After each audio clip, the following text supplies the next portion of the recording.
আপনারা সবাই একটা গাছের পাতাকে দেখুন, যতক্ষণ পর্যন্ত গাছের সাথে মানে গাছের ডালের সাথে জুড়ে থাকে সে সবুজ থাকে, বাতাসের সাথে সে নড়তে থাকে। যতক্ষণ পর্যন্ত ও সূর্য থেকে পাওয়া রশ্মির শক্তি গাছে পৌঁছে দেয় ততক্ষণ ও ডালের সাথে যুক্ত থাকে। কিন্তু যখন সেই পাতা শুকিয়ে যায় তখন তার কোনো গুরুত্ব থাকে না। সেই পাতা গাছের ডালে এবং বৃক্ষের কাছে বোঝা হয়ে থেকে যায়। এবং এমন এক সময় আসে যখন সেই ডালটি শুকনো সেই পাতাকে পরিত্যাগ করে। এটাই আমরা এই প্রকৃতিতে দেখি এবং এটাই হলো সত্য। আর এটাই আমাদের জীবনে খুব বড় একটা শিক্ষা। যদি আপনিও নিজের জীবনে নিজের আপনজনদের কাছে বোঝা স্বরূপ হয়ে দাঁড়ান, তাহলে তারা আপনাকে যতই ভালোবাসুক না কেন, ওনারা যদি নাও চান তাহলেও এমন এক দিন আসবে যখন আপনার আপনজন আপনাকে পরিত্যাগ করবে।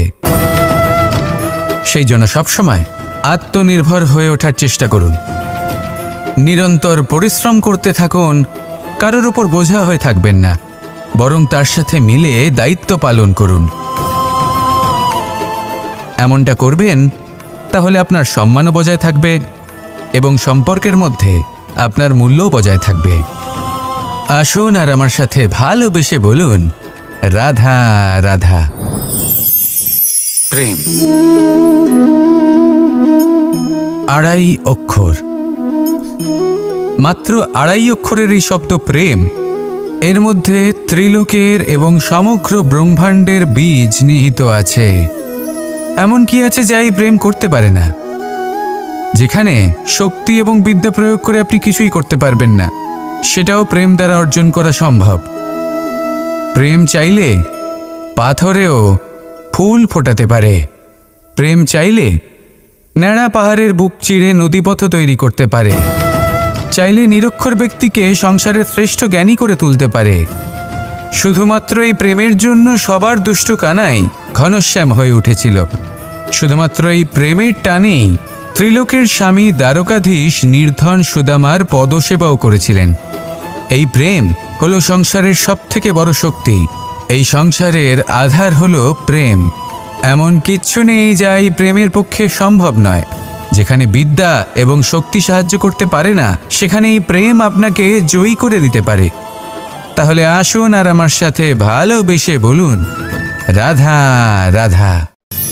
মানুষের এই জীবন, মানুষ জন্ম নেয়, একটা নির্দিষ্ট সময়ের পরে এই সংসার ত্যাগ করে চলেও যায়। এবার শুধু এটাই আবশ্যক নয় যে এই জীবনকালকে আপনি যাপন করবেন, শুধু এটাই গুরুত্বপূর্ণ নয়। আবশ্যক এবং গুরুত্বপূর্ণ হলো এটা যে এই জীবনকালে আপনি এমন কিছু করেন যাতে এই সংসারের মঙ্গল হয়, যাতে এই সংসার আপনাকে মনে রাখে, আপনার থেকে প্রেরিত হয়, আপনার মতো হতে চায়, প্রত্যেক বছর আপনার জন্মতিথির অপেক্ষা করে, এমনভাবে আপনার জন্মদিন পালন করে যাতে সেটা মহোৎসবের আকার ধারণ করে। এবার এই জন্মদিন এমনি এমনি মহোৎসবে পরিণত হয় না। তখন হয় না যখন কোনো ব্যক্তি রাজার রূপে বা কোনো গোয়ালার রূপে জন্মগ্রহণ করে। তখন পরিণত হয় যখন একজন মানুষ জন্মগ্রহণের পরে এই সংসারকে কোনো শিক্ষা দিয়ে যান। কিভাবে একজন মানুষ গোয়ালা থেকে রাজা হতে পারে, কিভাবে একজন মানুষ অসত্য থেকে সত্যের পথে চলতে শুরু করেন, অধর্ম থেকে ধর্মের পথে চালিত হতে পারেন, কিভাবে অন্ধকার থেকে প্রকাশের দিকে যেতে পারেন, কিভাবে নিজের আত্মাকে পরমাত্মার সাথে মিলিত করতে পারেন। তা সে রামনবমী হোক বা জন্মাষ্টমী হোক, তাদের জীবনের সাথে জড়িত প্রত্যেক মুহূর্ত একটা পরবের আকার ধারণ করে।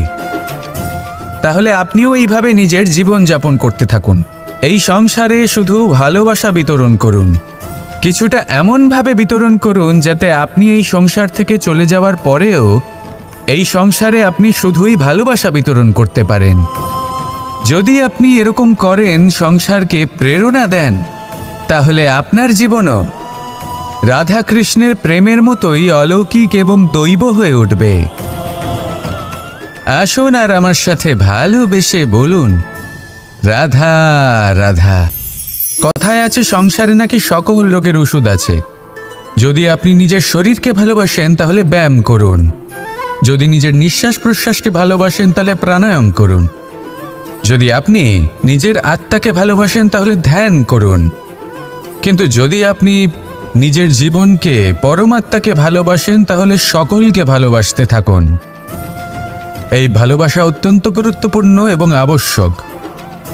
ভালোবাসার থেকে ভালো না কোনো ওষুধ আছে, না আছে কোনো আসন। এর থেকে ভালো না কোনো ব্যায়াম আছে আর না কোনো প্রাণায়াম। এই ভালোবাসা বড় বড় সমস্যারও সমাধান করতে পারে। ভালোবাসা বড় বড় বিপদকে আপনার থেকে দূর করতে পারে। এই ভালোবাসাই আপনাকে জীবনে বাঁচতে শেখায়, কারণ ভালোবাসাই হলো জীবনের আসল সত্য। তাহলে আসুন আর আমার সাথে ভালোবেসে বলুন, রাধা রাধা।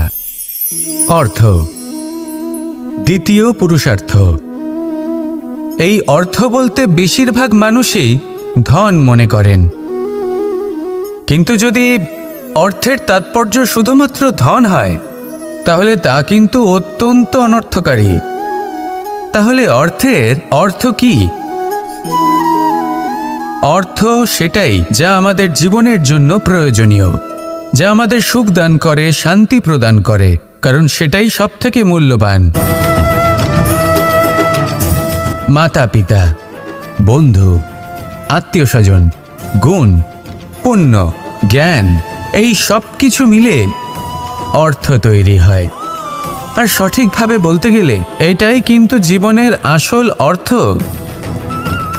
তাহলে আসুন আমার সাথে ভালোবেসে বলুন, রাধা রাধা।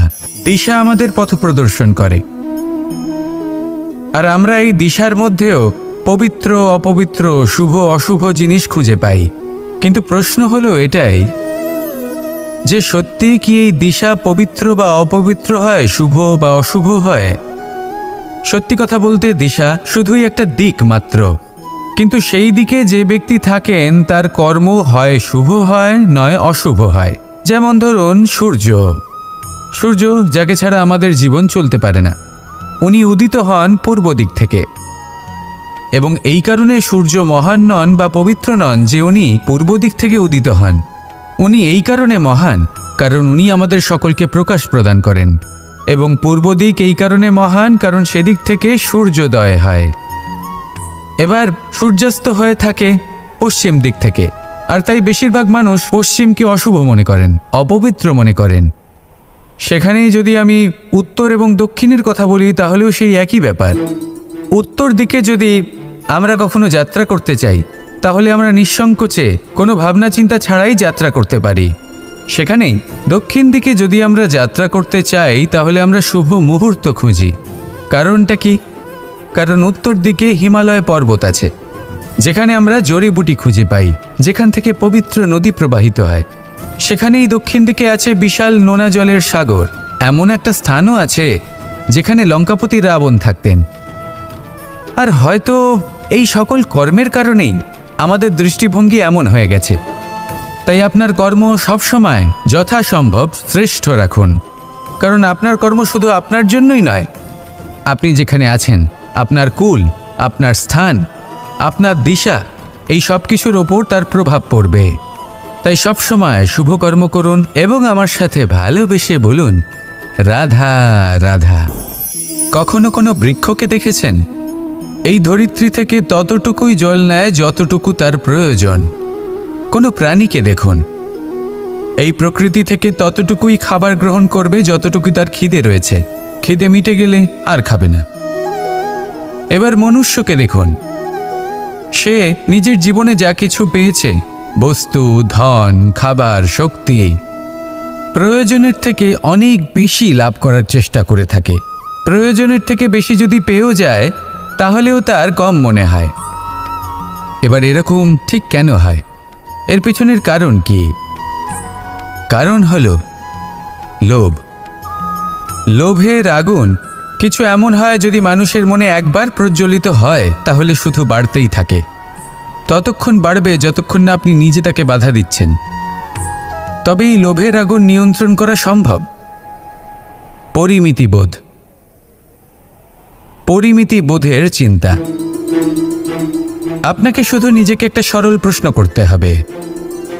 যখনই মনের মধ্যে কোনো বস্তুর প্রতি, শক্তির প্রতি, ধনের প্রতি, ভোজনের প্রতি লোভ বেড়ে যায়, নিজেকে প্রশ্ন করুন, এটা কি আমার কাছে ততটাই প্রয়োজনীয় যতটা একটা বৃক্ষের কাছে জল, যতটা একটা প্রাণীর কাছে ভোজন? এটা কি ততটাই প্রয়োজনীয়? যদি উত্তর না হয়, তাহলে নিজেকে সেখানেই বাধা দিন, সেই ভাবনা সেখানেই ত্যাগ করুন, কারণ সেটাই হলো লোভ। ঠিক এইভাবেই প্রয়োজনীয়তার চিন্তা করে আস্তে আস্তে এই মন নির্লোভ হয়ে উঠবে, আর এই মন প্রসন্ন হয়ে বলবে, রাধা রাধা। এ হলো গোলাপ ফুল। একে আমরা সকলেই চিনি। সমগ্র সংসার ভালোবাসে এই পুষ্পকে। এই ফুল দেখতেও সুন্দর। সবথেকে বেশি গুরুত্বপূর্ণ কথা হলো এর সুগন্ধ, যা দূর দূরান্ত থেকে ব্যক্তিদেরকে আকৃষ্ট করে। এই সুন্দর পুষ্প একটু মন দিয়ে দেখলেই দেখা যায় এর নিচে কাঁটা রয়েছে। এই সংসার বলে, এ প্রকৃতির কেমন রচনা, এত কোমল পুষ্প, এটা কি তীক্ষ্ণ কাঁটা সহ প্রস্ফুটিত হয়? এটাই হলো জীবনের সত্য। আমাদের অন্তরের সদ্গুণ, সেগুলিও এই ফুলের মতোই সুন্দর। সংসারের সৌন্দর্য দেখতে পায়, এর সুগন্ধ চতুর্দিকে ছড়িয়ে পড়ে। কিন্তু এই সদ্গুণ জাগ্রত করে তোলার জন্য কঠোর পরিশ্রম করতে হয়, প্রতিনিয়ত চেষ্টা করে যেতে হয়।